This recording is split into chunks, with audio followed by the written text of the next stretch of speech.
Bueno, la longitud, la altura mínima sería esta.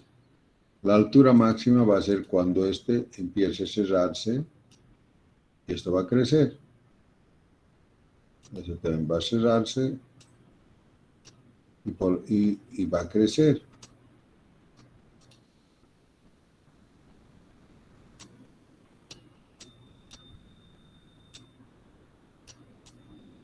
Se va a angostar, se va a hacer más angosto y va a crecer, ¿no ven? Vamos a ver.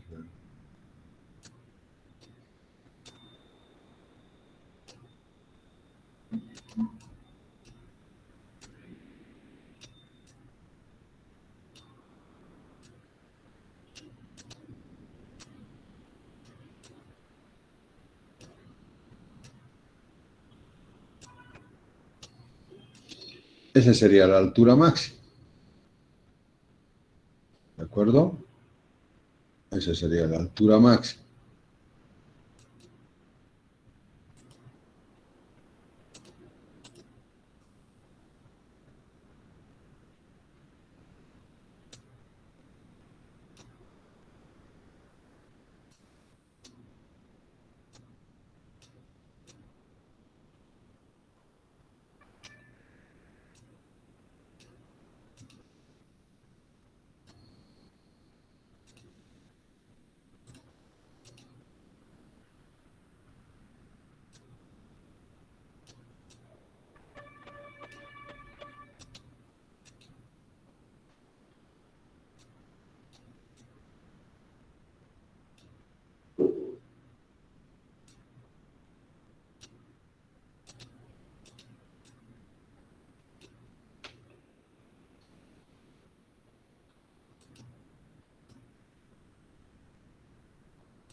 Esa sería, dice, entonces altura mínima te dicen esto de acá.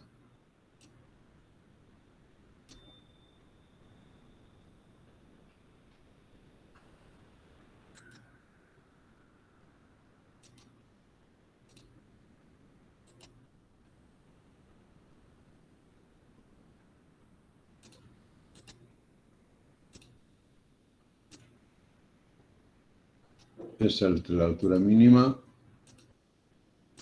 y esta sería la altura máxima.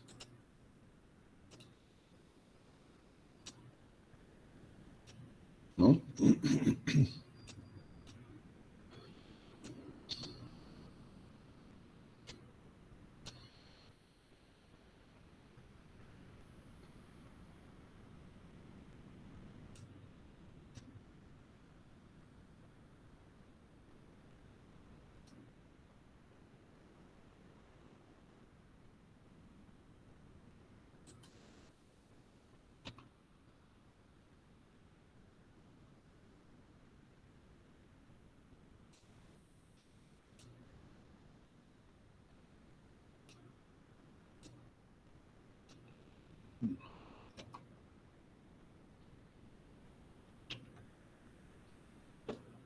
Muy formal.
Más tardamos en estas cosas. Este sería H mínimo.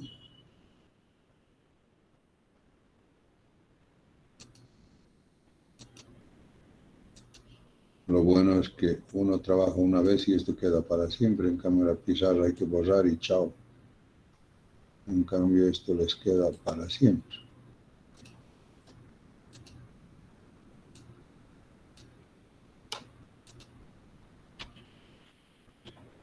Nos están pidiendo, dice, altura mínima 300. Es decir, de aquí va a empezar a subir.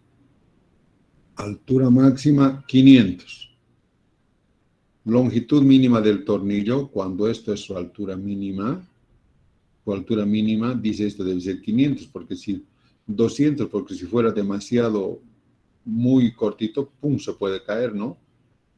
Entonces, para que no se desestabilice, nos están diciendo que esta longitud mínima, L mínimo, copiar, pegar, este es L mínimo. La longitud mínima del tornillo es eso. ¿Se entendió? ¿Se entendió el problema? ¿Mm? Sí, sí. Muy bien. Dimensionar, dice el diámetro del tornillo, la altura mínima de la tuerca y la sección del perfil normalizado. Esto. Bueno, dimensionamiento del tornillo. Entonces nosotros tenemos datos 1000 kilos y tenemos H máximo y H mínimo, H máximo y H mínimo. A ver, H mínimo y la longitud mínima del tornillo, que sería en este caso, ¿no? Esta sería la longitud mínima del tornillo. Entonces, cuando nosotros tenemos en la posición de altura máxima, obtenemos la longitud mínima del tornillo. Entonces, A, este sería H medios, si esto es H, sería H medios, si esto es L, sería L medios. Entonces, A esta, la longitud de la barra tiene que ser igual a H medios al cuadrado más L medios al cuadrado. ¿No? Entonces, A nos sale 269. Ahora bien, teniendo eso, ahora necesitamos hallar la longitud máxima. Para ya teniendo ahora la altura mínima y la altura mínima y teniendo A, nosotros podemos hallar cuánto debe ser la longitud, el L medios. ¿No? Entonces, A al cuadrado va a ser igual a L medios al cuadrado más H medios al cuadrado.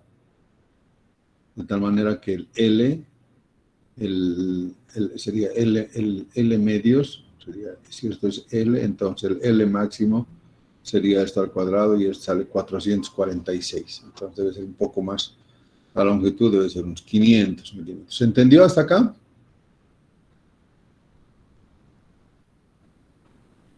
Sí, Hola. compañero. Entonces ya tenemos cuál debe ser la longitud del tornillo, ¿no? Muy bien. Cálculo las tensiones en las barras. Esto es 1, 2, 3, 4 nudos y 1, 2, 3, 4, 5. 5 barras, 2n-3, 5 igual a 5, entonces isostático. Bueno, y hallamos nudos por nudos, vamos al nudo A. En este nudo vamos a tener F y vamos a tener T1 y T2. Y de aquí tenemos T1 va a ser igual a T2 y va a ser 500 sobre el seno de alfa. Cuando venimos al nudo B vamos a tener aquí el T4 y el T5. Vamos a sacar de que T5 es igual a 1000 sobre tangente de alfa. ¿No? 1000 sobre tangente de alfa, el T5, que eso es lo que nos interesa. 1000 sobre tangente de alfa. Entonces decimos...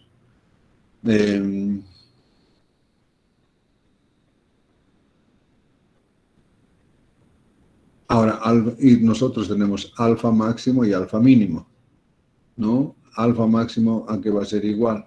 Seno de alfa va a ser igual a H medios a H medios dividido A, ¿no?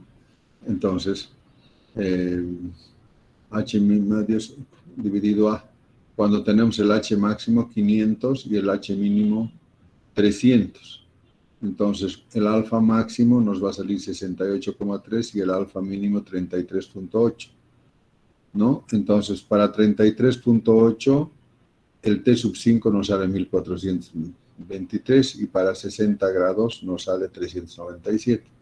Y evidentemente, la máxima atracción se da cuando el ángulo es pequeño, cuando vamos a subir, cuando vamos a empezar a aplicar. Entonces tenemos 1493 y asumimos que sea 1500 kilogramos. ¿No? Asumimos que sea... Entonces el punto crítico se da al inicio. Se da al inicio, ¿no? Y eso se ve en las gatas cuando uno está subiendo, pues están más jodidos al principio, mío, les cuesta subir, ¿no? Entonces, 1500, y esto aquí está siendo sometido. Está sometido a tracción, ¿no? Porque está estirando acá, este tira para acá, ¿no? Esto es, por método de los nudos, nosotros hallamos las tensiones internas. Si están hacia adentro es tracción, si están hacia afuera es compresión, porque son esfuerzos internos, no son esfuerzos externos. Cuando son fuerzas internas es al revés. Entonces, cuando están hacia adentro es tracción, y en este caso evidentemente es tracción. Entonces elegimos un grado 5.8, vamos a tener donde sigma de fluencia es igual a 400 newton por milímetro cuadrado, que sería igual a 4081 kilogramos por centímetro cuadrado. Decimos n igual a 2, F sobre A menor o igual que esto, nos sale 2040, entonces la fuerza es esta, y nos sale diámetro mayor o igual que 0,96 centímetros, ¿no? Entonces con eso vamos, mayor que 0,96 centímetros en el núcleo, y hay que ir a ver dónde están los tornillos. Diámetro del núcleo.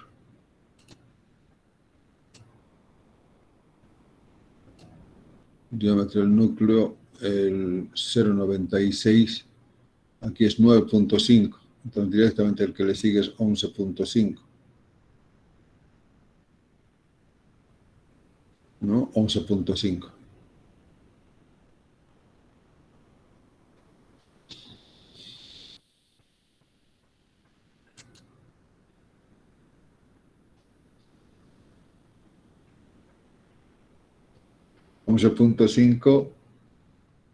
¿no? Diámetro del núcleo, diámetro normalizado a cuál corresponde. Diámetro del núcleo 11.5, el diámetro nominal es la métrica 16. La métrica 16. La métrica 16, cuya área es 1.04, el diámetro medio 14 y el paso 4 milímetros. Ahí mismo nos da el paso. Para métrica 16 el paso es 4. Con la condición para autoaseguramiento, ¿no? Para autoaseguramiento.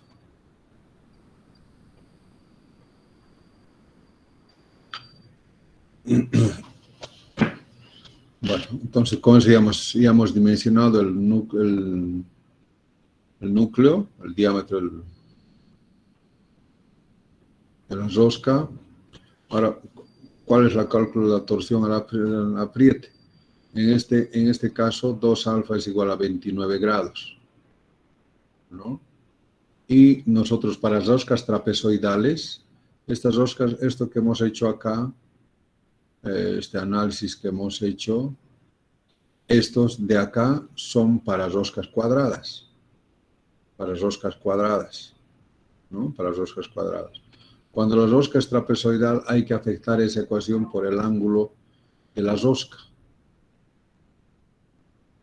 Por el ángulo de la rosca, que es este, alfa, ¿no? Si esto es 2 alfa, por ejemplo, para una rosca trapezoidal, este 2 alfa es igual a 29 grados, entonces la mitad sería 14.5. Entonces hay que afectar esa ecuación por el coseno del ángulo del filete.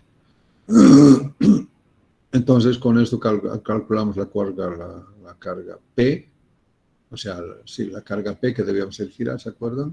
Hemos hecho, sacamos P, y el momento torsor va a ser este P por el diámetro primitivo medios. Con eso hallamos el momento y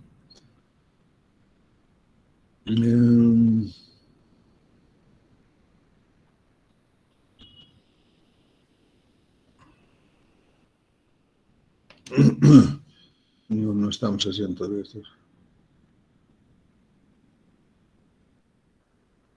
Aquí, no más que el cálculo, aquí decía.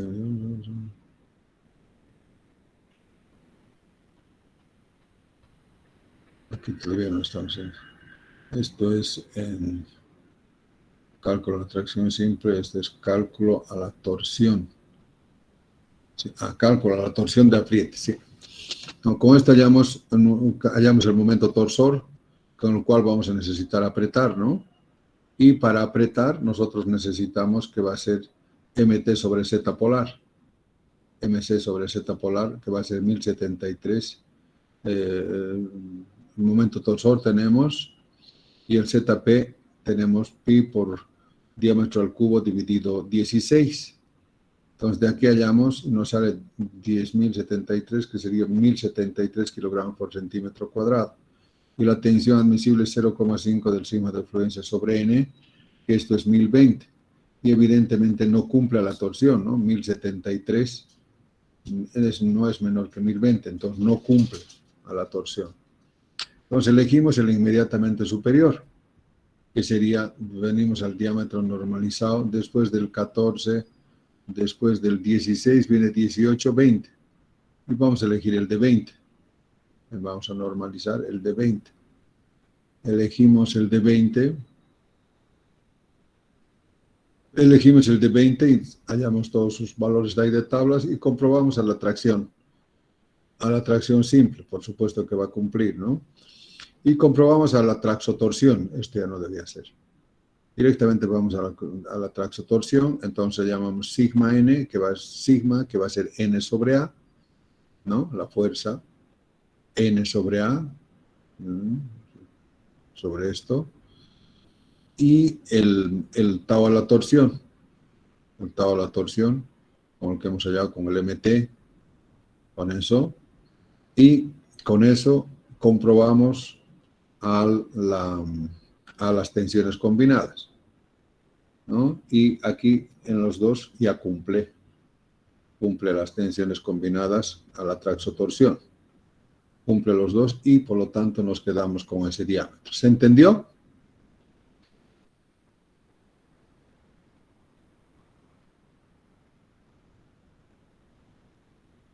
¿Aló? ¿Se entendió? Sí, jefe. Sí, ya. Sí, Bien. jefe. Entonces, ahora sí,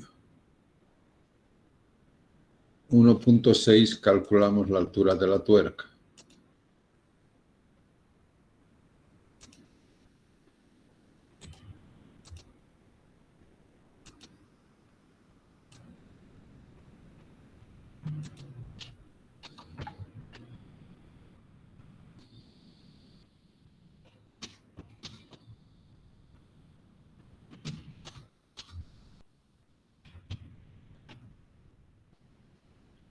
Calcular la altura de la tuerca. La altura va a ser el diámetro normalizado menos el diámetro interno. Entonces sería, sacamos esto de tablas y nos va a salir esto, ¿no? Dividido 2, porque es a ambos lados, sería 2.25 milímetros. Y n ya habíamos visto que a la flexión, esto sería la flexión, es mayor o igual que 6F, esto ya hemos deducido esta forma. Y de aquí nos sale mayor o igual que 7. Mayor o igual que 6.5, o sea, igual a n igual a 7. Al corte, que también hemos deducido ya la fórmula, nos sale que n es igual a 2, mayor que 1.3, n igual a 2.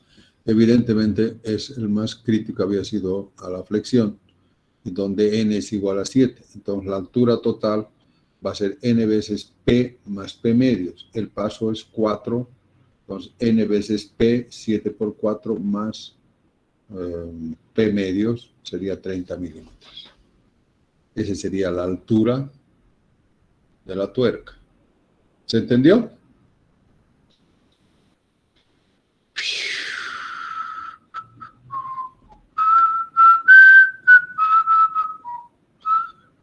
Aló, hola, joder, contesten pues. ¿Entendieron o no? Joder. Sí. Ya. Bueno, y así sería todo lo que es tornillos. Lastimosamente, sobre tornillos de potencia, vamos a ver si hay algún video. Tornillos de potencia.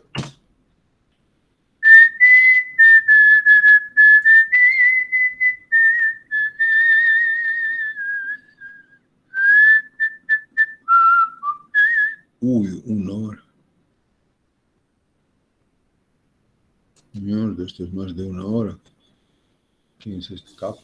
Saludos, continuando con este el es un tema capo. de Este la es un clase capo. de diseño de elementos de máquina. Ahora sí. Este es un capo. A este docente lo admiro. Capo es este. Bien, la clase de hoy la vamos a dedicar a ver el funcionamiento de los tornillos de potencia. Los tornillos de potencia son un mecanismo de amplificación de fuerza que se utiliza generalmente al menos con 3 propósitos. Uno de ellos es incrementar la fuerza que proporciona un motor o una unidad motriz de cualquier naturaleza que hace girar el tornillo y desplazar su tuerca. La otra es que se pueden utilizar como un mecanismo para convertir el movimiento circular en un movimiento lineal. Y un tercer uso de los tornillos de potencia es que también... Este es de mi taco. A este lo respeta, este docente. Creo que es mexicano, pero es un capo. Los demás, no. Este es un capo. Se pueden utilizar para dividir con exactitud una distancia lineal por medio de su paso y un dial dividido en una cantidad de partes conocida y un onio. Mediante ese artificio se puede saber o distinguir con facilidad y con precisión cuánto avanza linealmente un carro, por ejemplo, de una máquina de herramienta, con relación a su estructura por medio del giro de la perilla. Entonces, los usos de los tornillos de... Este es lo que le está diciendo el docente es esto. Este es el uso de estos usillos de bolas.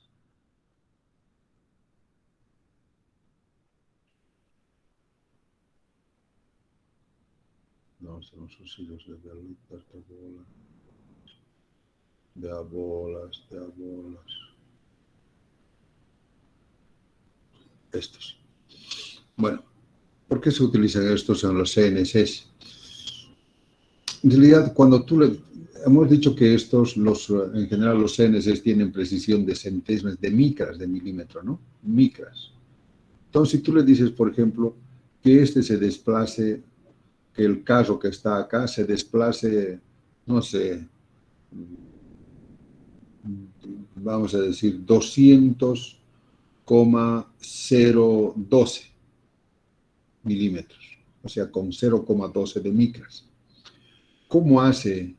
¿Cómo controla ahí en el sistema automático, cómo controla que este realmente se va a mover exactamente los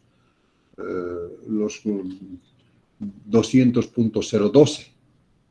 ¿Cómo haces para que exactamente te dé? Entonces lo que hace es, básicamente, aquí este está seguramente igual, está comandado por un motor, ¿no? Por un motor. Entonces, ahí a la salida del motor tiene un contador de revoluciones. Entonces, él calcula en función del paso cuántas vueltas debe dar exactamente para que este avance esa cantidad. Entonces dice, el motor aquí calcula, dice, no, debo dar, no sé, 1232 vueltas con 8 minutos, 5 segundos y 2 décimas de segundo. Entonces él calcula y esto y justo de ahí. Ahora fíjense, y eso está suponiendo que no va a haber ninguna holgura entre el tornillo, la rosca del tornillo y la rosca de la tuerca, porque la tuerca se va a ir, ¿no? Porque si hay una pequeña holgura, este va a dar unas vueltas y este no va a llegar porque la holgura se va a comer parte de esas revoluciones. ¿Se entendió? Entonces tiene la holgura entre el tornillo y la tuerca tiene que ser casi cero. Y por eso es que utiliza estos tuercas que son ajustables a través de estos para ir ajustando y quemando las holguras que puede generarse por desgaste. Primero. Segundo, en lo que va a la velocidad que va a ir, porque tiene que ir esto veloz, ¿no?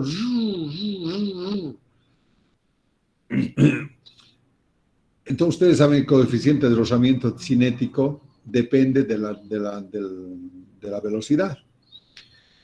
Y a mayor velocidad, mayor desgaste.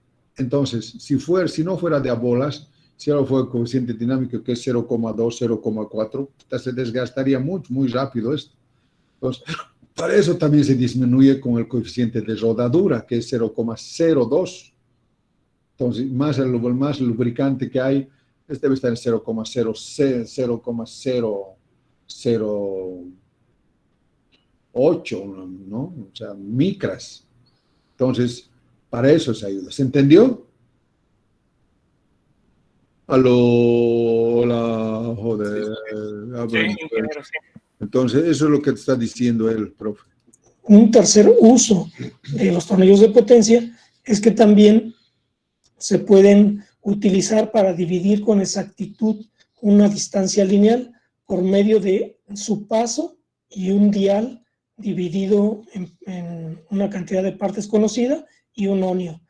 Mediante ese artificio se puede saber o distinguir con facilidad y con precisión cuánto avanza linealmente un carro, por ejemplo, de una máquina de herramienta, con relación a su estructura por medio del giro de la perilla.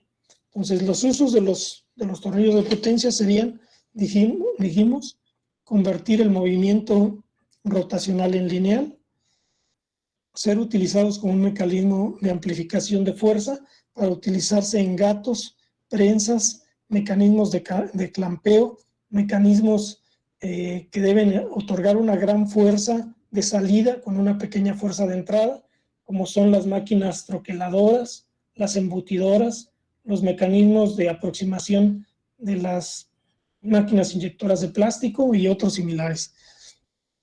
Lo otro muy utilizado es en los movimientos de los carros de las máquinas herramienta, es decir, los carros longitudinales, transversales y auxiliares de los tornos, las fresadoras, los cepillos, los taladros y en general la gran mayoría de las máquinas herramienta convencionales utilizan tornillos de potencia para lograr ese movimiento. Y finalmente dijimos como un mecanismo de división exacta para resolver distancias muy pequeñas de movimiento lineal a partir de un movimiento circular o un movimiento de rotación. Bien, entonces primeramente vamos a platicar un poquito la nomenclatura de los tornillos de potencia basados en los tornillos de rosca cuadrada. Un tornillo de potencia es lo mismo que un tornillo convencional. Su única diferencia es que normalmente la cuerda es de tal forma que se espera que sea más robusta que la de un tornillo convencional.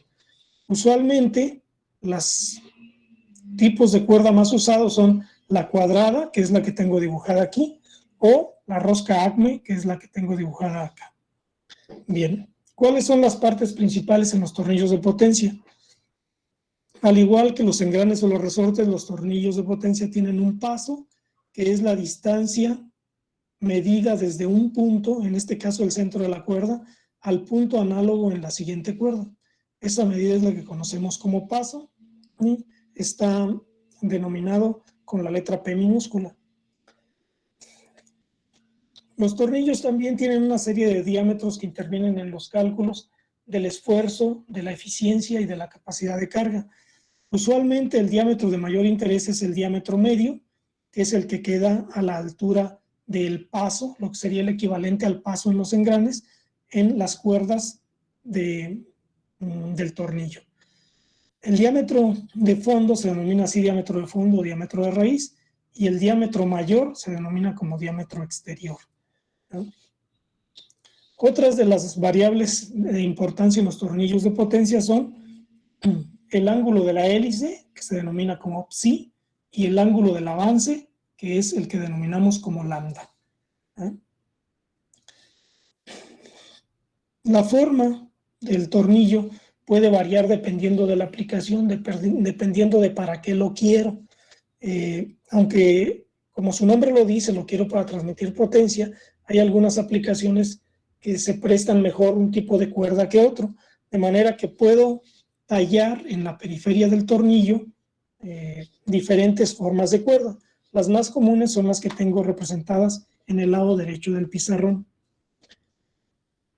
La más común es la que conocemos como la rosca en B, que es la rosca que tiene 60 grados y que termina de manera puntiaguda. Es la rosca convencional que tienen los tornillos o sujetadores convencionales que se usan para unir piezas de máquinas, para unir piezas en las estructuras, para unir piezas en máquinas tales como los compresores, las bombas, etc. Entonces, esta es la rosca que tiene el tornillo convencional. Tiene 60 grados en el ángulo y hay ciertas proporciones de la altura de la rosca al paso, generalmente 0.86 del paso para esta rosca, y así otras medidas de la rosca van a estar referidas al paso. Todas las medidas de interés de la geometría se refieren al paso para simplificar los cálculos y el manejo. Otro tipo de rosca que puedo tener es la rosca en B con la punta redondeada, donde el extremo no termina en filo, sino termina redonda. Es lo que algunas ocasiones se le conoce como rosca de Sellers. El ángulo sigue siendo el de 60 grados, aunque en algunas roscas en Europa se usa 55 grados. Nosotros el ángulo que usamos es el de 60 grados. Nuevamente, el redondeo de la punta y el redondeo en el fondo de la rosca dependen del paso. Esta rosca, dado que no termina en filo, es una rosca más resistente que la rosca en B. Son, digamos, las más sencillas de utilizar y se pueden utilizar para las aplicaciones de potencia. Sin embargo, se prefieren otras formas. Una de ellas es la rosca cuadrada, en donde el ancho de la cuerda cuadrada, el espesor de la cuerda, usualmente es el paso entre dos, e igualmente su altura es el paso entre dos. Paso entre dos. Dependiendo de la aplicación, puedo optar por hacer la rosca cuadrada rectangular. Como la parte del fondo, esta parte de aquí de la raíz, es la que soporta el esfuerzo, si yo le quito un poco de altura, no pierdo resistencia para soportar las cargas de corte que aparecen aquí en la raíz. Y si le quito un poquito de altura, también disminuye proporcionalmente el esfuerzo de flexión. Entonces, en ocasiones, en muchas aplicaciones donde la fuerza es alta, se prefiere utilizar una rosca rectangular en lugar de una rosca cuadrada, manteniendo el ancho de la rosca como el paso sobre 2. La altura será entonces una fracción del paso, pero ya no es el paso sobre 2, va a ser menor el paso sobre 2. Entonces, son dos variantes que se utilizan mucho. La rosca cuadrada tiene la ventaja que es muy simple, permite hacer los cálculos con relativa facilidad, pero tiene el inconveniente que al tallarla es difícil generar las esquinas de 90 grados cuando se está maquinando. Es un poquito complicado, las herramientas tienden a atascarse o a romperse. Para eliminar ese inconveniente, se creó la rosca. No solamente eso, ¿no? No es tan cierto de que sea más difícil tornear. Es muy fácil, las cuchillas cuadradas. La desventaja, les había dicho, es primero de estas roscas es que uno no tiene el efecto cuña, por lo tanto el autoaseguramiento va a ser menor. Y segundo, que al ser acá estas esquinas en 90 grados, la concentración de tensiones acá es mucho mayor que acá. Acá no está en 90 grados, ¿no? Ustedes saben que cuanto más esquinado es, la concentración de tensiones aquí es mayor. Por lo tanto, es mucho más débil esta rosca que esta rosca. ¿De acuerdo? ¿Se entendió? Sí, Inge. Rosca tipo Acme, que es básicamente una rosca cuadrada a la que se le ha dado una inclinación a los filetes a fin de que sea más fácil de tallar. El ángulo que comprenden los filetes es de 29 grados y esta es la rosca Acme. Igualmente, tanto la altura como el paso van a estar normalizados y la altura, el ancho de la cresta, el ancho en la raíz, etcétera, van a depender del paso. Por las mismas razones que expliqué anteriormente para la rosca cuadrada, se puede requerir una rosca Acme que sea muy fuerte en la base, pero a la que no quiero que sufra esfuerzos de flexión en la punta. Si tengo esa condición, puedo hacer una rosca Acme truncada. Esto hemos explicado, ¿no? Cuando nosotros estamos dimensionando la tuerca, hemos dicho que esto está sometido a corte y a flexión. Naturalmente, cuanto más alto sea esto, cuanto sea más alto, la flexión producida por una fuerza F aquí produce mayor momento flector acá que acá, ¿no? Acá sería F por H, por todo este H. F sería por este H. Entonces, el momento flector producido acá es mucho mayor que acá. En donde la altura se disminuye con relación a la altura original, y entonces tengo mucha capacidad de esfuerzo, de resistencia en la base y poca altura, lo cual además facilita su tallado y facilita también el movimiento con relación con su tuerca. Si ninguna de estas que tengo aquí me es satisfactoria y sé que el esfuerzo se va a producir en una sola dirección, que la aplicación de la carga se va a producir en una sola dirección, puedo usar la rosca trapecial o de diente de sierra, donde la carga se aplica en esta dirección, la fuerza se aplica en esta dirección, la base es muy ancha, tiene inclusive este talud en la contraparte, en el lado opuesto a la fuerza para tener más resistencia, pero tiene el inconveniente que solo puedo cargar de aquí para acá. No puedo cargar con facilidad de derecha a izquierda porque la forma de la rosca no me lo permite.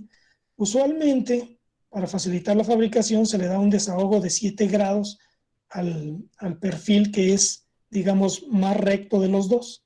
Entonces esto tendría, con relación a la horizontal, 83 grados en lugar de 90. Y, nuevamente insisto, me permite soportar cargas que vienen en esta dirección. Bueno, cuando la prioridad sea que la rosca no se atasque, por ejemplo, no se trabe, puedo usar una rosca redonda para transmitir la potencia o para la aplicación en general. Esta rosca redonda, una forma sencilla de verla es los focos de la casa y el socket tienen tallada una rosca redonda. Sí, pero eso no es los focos de la rosca de un foco, ya habíamos dicho que son roscas de unión y que por su conformado, por la facilidad de conformado, porque es como una calamina, ¿no? Imagínense una calamina, ¿sabes? Y lo estampan esa calamina, cortan una cinta y lo doblan. y lo puntean, lo sueldan. Eso es una rosca. Es una rosca de unión.